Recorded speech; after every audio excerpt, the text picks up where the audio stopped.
stepmother ties millionaire's 6-year-old daughter to a beehive, and it was at that moment that Rita Santos realized that all the signs she had observed for months were merely preparation for this macabre scene. Isabella Wellington's piercing scream echoed through the garden of the $12 million mansion, but what really made Rita's blood run cold was Victoria Ashford's calculated silence as she watched the child tied to the pole next to the Africanized beehive. "Please, Mommy Victoria, I promise I'll be good."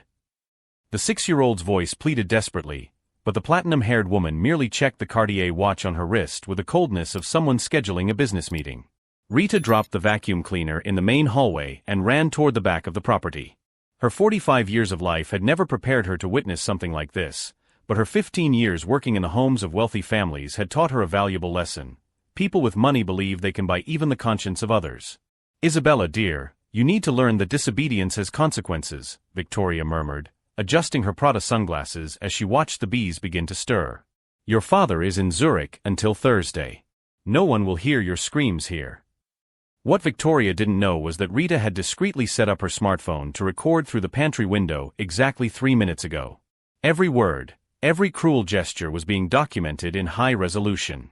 Over the past 2 months, Rita had noticed strange marks on Isabella's arms, sudden changes in behavior, and the fear the child displayed whenever her father traveled.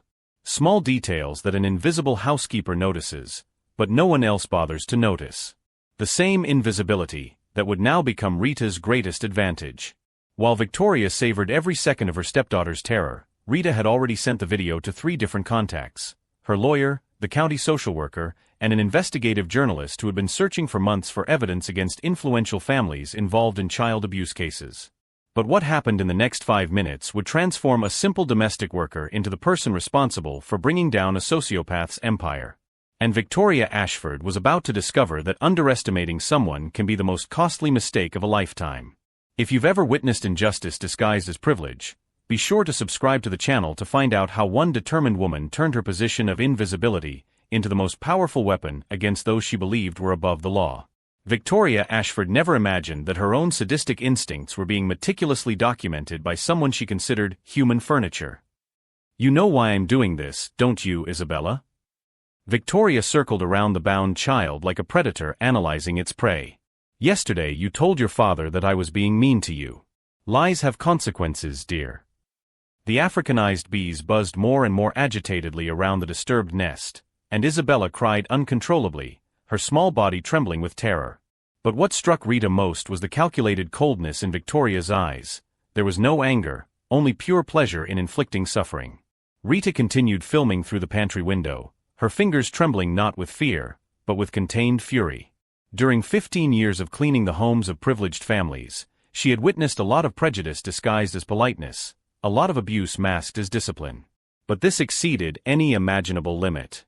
What Victoria didn't know was that Rita Santos had grown up in the child welfare system after her own mother died a victim of domestic violence. At the age of 8, Rita had learned to read expressions, to identify danger before it became fatal. Those childhood survival skills now became the perfect tools to protect another defenseless child. "Mommy Victoria, please.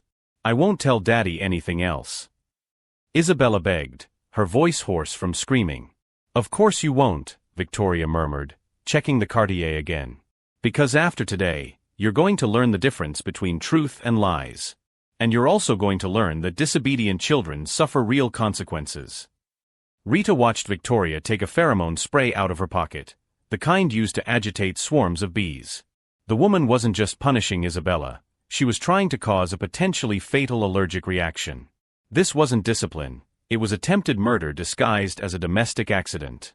It was at that moment that Rita understood the extent of Victoria's psychopathy. The stepmother had meticulously chosen this method because Africanized bees are known for fatal attacks, especially on children.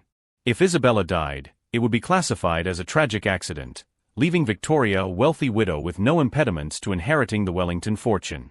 "Do you know what the problem is with spoiled children like you?" Victoria sprayed the spray near the nest, dramatically intensifying the agitation of the insects. "You never learned that the world does not revolve around your desires."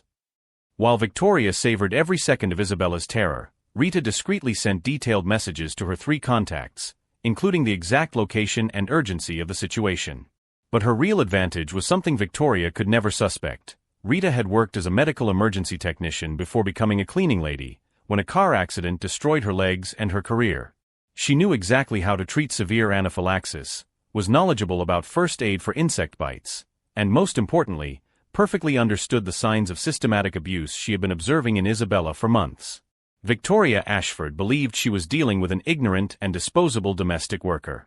In reality, she was being watched by someone who had spent years studying violent behavior, someone who recognized patterns of abuse before they escalated to physical violence, someone who had survived hell herself and vowed to protect other children from the same destruction. "Are you recording this?" Victoria suddenly turned toward the house, her paranoid eyes scanning the windows. Rita quickly ducked down but continued filming. Victoria was beginning to sense that something was not right, but her arrogance was greater than her paranoia. She would never suspect that the simple cleaning lady had connections in investigative media, advanced medical knowledge, and years of experience identifying predators disguised as caregivers. What Victoria also didn't know was that Isabella had whispered to Rita the week before, "Aunt Rita, Mommy Victoria hurts me when Daddy is away." Since then, Rita had been meticulously preparing a complete dossier on her stepmother's behavior, photographs of bruises, recordings of threats, documentation of behavioral changes in the child. For a moment, as Victoria adjusted her Prada sunglasses and checked that the bees were sufficiently agitated, she seemed satisfied with her perfect plan. She had no idea that every cruel gesture was being used as evidence against her by someone who had dedicated decades to protecting the defenseless. And Isabella, in the midst of her terror, still did not understand that her salvation was being orchestrated by the only person in the mansion who truly loved her. Each passing second intensified the deadly agitation of the bees, but it also strengthened something much more dangerous: the silent determination of a woman who had survived her own hell and now watched a child being pushed toward the same abyss. What happened in the next few moments would transform Rita's invisibility into the most lethal weapon against someone who confused privilege with impunity, cruelty with power, and underestimation with superiority. While Victoria savored each scream of terror from Isabella, Rita Santos silently transformed years of invisibility into the most lethal weapon the psychopathic stepmother would ever face. "The bees are sufficiently agitated," Victoria murmured, putting away the pheromone spray and checking the timer on her cell phone. 15 minutes should be enough to simulate a convincing fatal accident. Rita continued recording through the pantry window, but now her hands were no longer shaking. During 15 years of cleaning the homes of privileged families, she had learned that rich people blindly trust confidentiality agreements and believe that money buys eternal silence. Victoria was about to discover that some things simply have no price. Rita's phone vibrated discreetly. A message from Marcus, her contact at social services. "Rita, we received your video. Emergency team on the way. Keep documenting everything. This will bring her down for good." What Victoria didn't know was that Marcus Chun wasn't just any social worker. He was the regional supervisor responsible for investigating abuse in high-net-worth families, someone who had been searching for evidence against the Wellingtons for years after 3 other children had been accidentally injured under the care of previous stepmothers. "Isabella, you're learning a valuable lesson about consequences." Victoria circled lazily around the child as the deadly buzzing intensified. "Lying children need to understand that there are prices to be paid." Rita watched Victoria take a second spray out of her pocket, this one with a different label.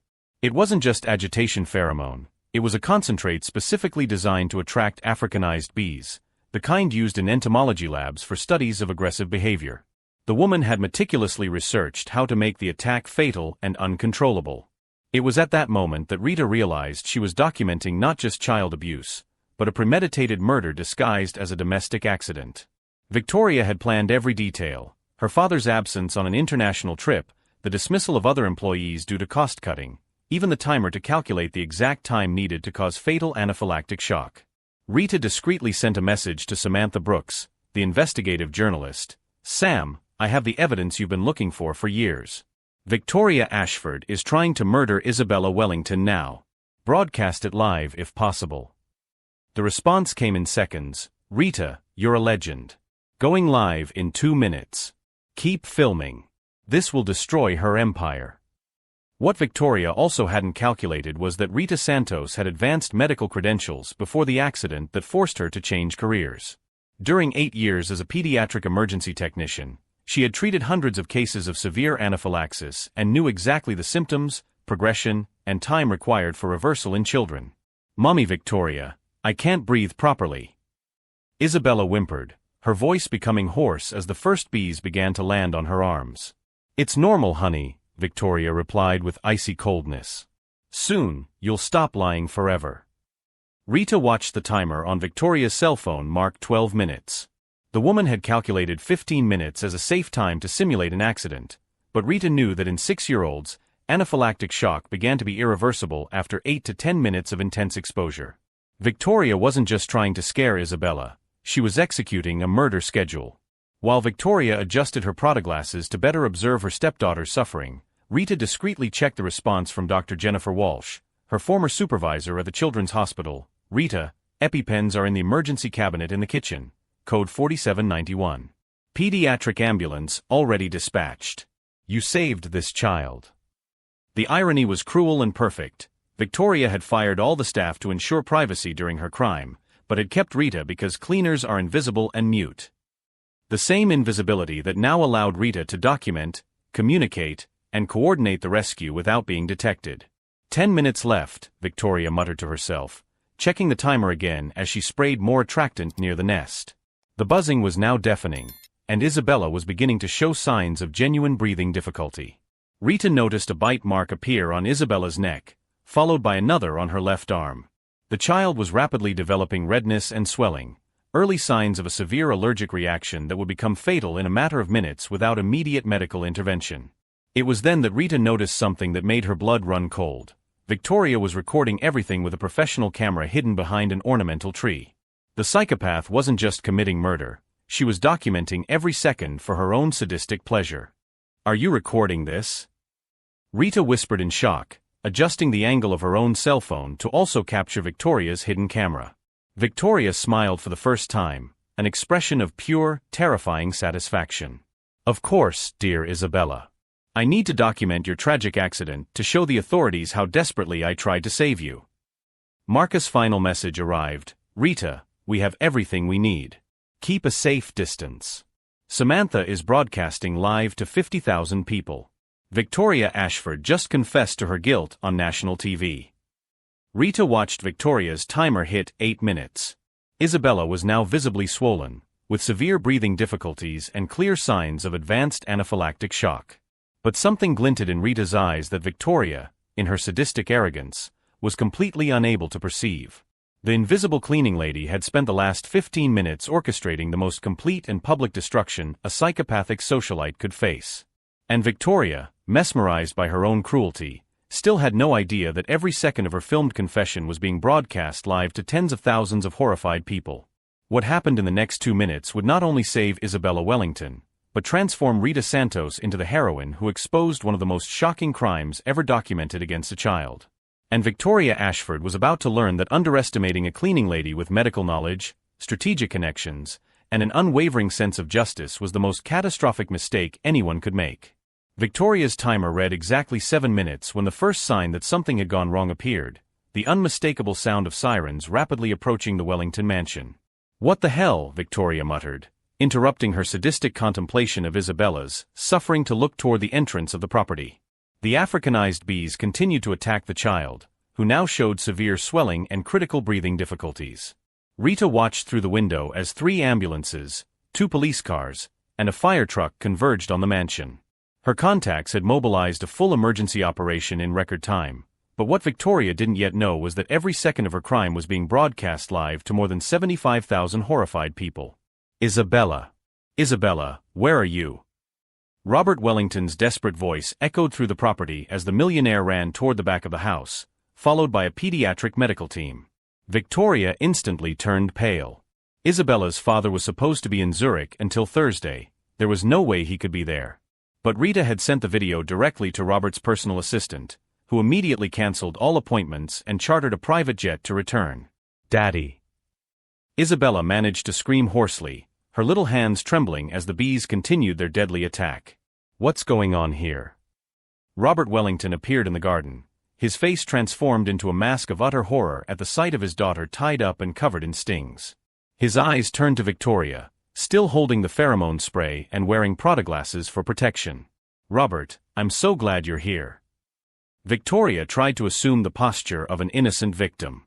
Isabella was playing near the nest and the bees attacked. I was trying to chase them away, but... Liar.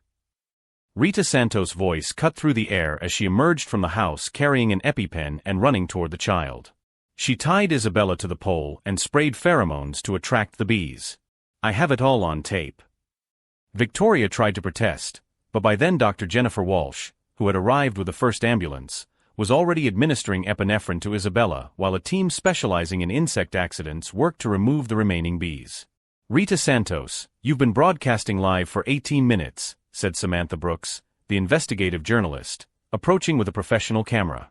Over 100,000 people just watched Victoria Ashford confess that lying children need to learn that there are prices to be paid, while systematically torturing a 6-year-old child. Victoria's face turned into a mask of utter panic. You can't. This is private property. You have no right to. Actually we do, interrupted Detective Marcus Chun, displaying a search warrant. Rita has provided sufficient evidence for immediate investigation into attempted murder of a minor. And considering that your confession was broadcast live to hundreds of thousands of people, we won't need much more. Robert Wellington watched his wife with a mixture of horror and disbelief as he held Isabella's hand on the ambulance stretcher.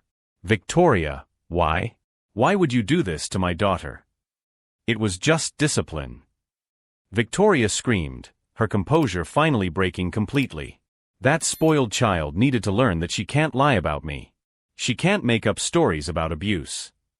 You just confessed to child abuse live on national television, Detective Chin said as he cuffed Victoria. An attempted murder through deliberate exposure to Africanized bees on a minor with a history of allergies. Rita watched as paramedics worked to stabilize Isabella, whose swelling was beginning to subside after the application of epinephrine. The child was conscious and breathing, though still very frightened and traumatized. Rita Santos saved Isabella Wellington's life by systematically documenting months of abuse and then coordinating this rescue in real time, Samantha Brooks announced for the live broadcast. Victoria Ashford believed her wealth and social standing would protect her from consequences. She was wrong. As Victoria was escorted to the police car, her expression of panic turned to pure rage directed at Rita. You ruined everything. She was just a cleaning lady. How dare you interfere with my family? Your family. Rita finally replied, walking calmly toward Victoria. Isabella was never your family. She was always just an obstacle between you and Robert's money. But you underestimated one fundamental thing. What? Victoria growled through clenched teeth. You underestimated that defenseless children will always have someone to fight for them, Rita replied with absolute dignity. And that people like you, who confuse cruelty with power, always end up destroyed by their own arrogance. Victoria's phone began to ring incessantly, journalists, Wellington family lawyers, company executives demanding explanations. In a matter of minutes, the live broadcast had made Victoria Ashford the most hated person in America. Robert Wellington approached Rita as Isabella was carefully placed in the ambulance. How can I thank you? By taking care of her, Rita replied simply. And by making sure no one else ever has the opportunity to hurt her. As the ambulance drove away with Isabella stabilized, Victoria watched from the police car as her life of privilege and impunity crumbled completely. Every person on the property, paramedics, police officers, journalists, looked at her with utter revulsion. Marcus Chen approached Rita with a smile of admiration. 15 years investigating cases of abuse in wealthy families, and I've never seen such complete and well-documented evidence. You didn't just save Isabella, you're going to help save other children who are suffering in silence. Samantha Brooks' live broadcast had reached over 200,000 views, and the hashtag Justice for Isabella was already among the national trending topics. Victoria Ashford had instantly become synonymous with cruelty, while Rita Santos emerged as a symbol of courage and child protection. But while justice finally came for Victoria Ashford, one question remained. Would it be possible for Isabella to completely overcome the trauma she had suffered, and how would the worldwide exposure of this case forever change the way society protects its most vulnerable children? 6 months later, Rita Santos looked out the window of the national television studio as she prepared for yet another interview on child protection, now as National Director of the newly created Isabella Wellington Foundation for Combating Child Abuse. What had begun as the most terrifying day of her life had turned into an opportunity to save hundreds of other vulnerable children. Rita, who for 15 years had been invisible in the homes where she worked, was now nationally recognized as the woman who had exposed one of the most shocking cases of child abuse ever documented. "Rita, in 5 minutes you'll be live on the most watched morning show in the country," announced the producer, adjusting the microphone on her blouse. Over 2 million viewers want to hear how a cleaning lady managed to take down a multimillionaire socialite. The irony did not escape Rita. Victoria Ashford, who had spent years belittling domestic workers as human furniture, had been destroyed by someone she considered inferior and disposable. As Rita prepared for the interview across town, Victoria Ashford woke up in her cell at the Federal Women's Penitentiary, facing another day of a 35-year sentence with no possibility of parole. The woman who had meticulously planned a murder disguised as an accident now shared space with other criminals who, unlike her, had not had the privilege of growing up in mansions and attending elite schools. Victoria's trial had become one of the most closely watched cases of the decade. The live broadcast of her confession, seen by more than 500,000 people in real time, had eliminated any possibility of a defense.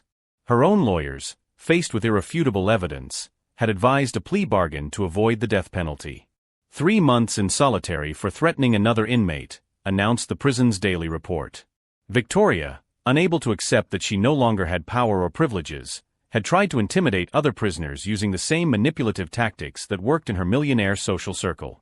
The result was only more time in isolation and confirmation that her arrogance was incurable. Robert Wellington, devastated by the discovery that he had married a psychopathic child murderer, had moved to Europe with Isabella, seeking privacy and healing away from the media spotlight. Before leaving, he had established a $50 million trust fund specifically to combat child abuse, with Rita as the primary administrator. "Daddy, is Aunt Rita going to be on TV again?" asked Isabella, now 7, during their weekly video call. The child had fully recovered from the bee stings, but more importantly, she had overcome the emotional trauma through specialized therapy and her father's unconditional love.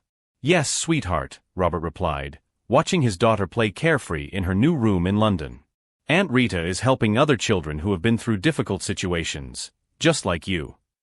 Isabella had unwittingly become a symbol of the fight against child abuse.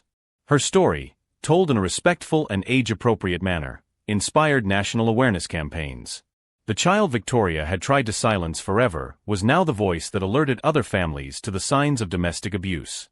Marcus Chun, who had coordinated the investigation, watched with satisfaction as the number of child abuse reports coming into his department each month grew. "The Victoria Ashford case changed everything," he explained to new social workers during training sessions. "People finally understood that wealth and social status do not make anyone incapable of committing heinous crimes."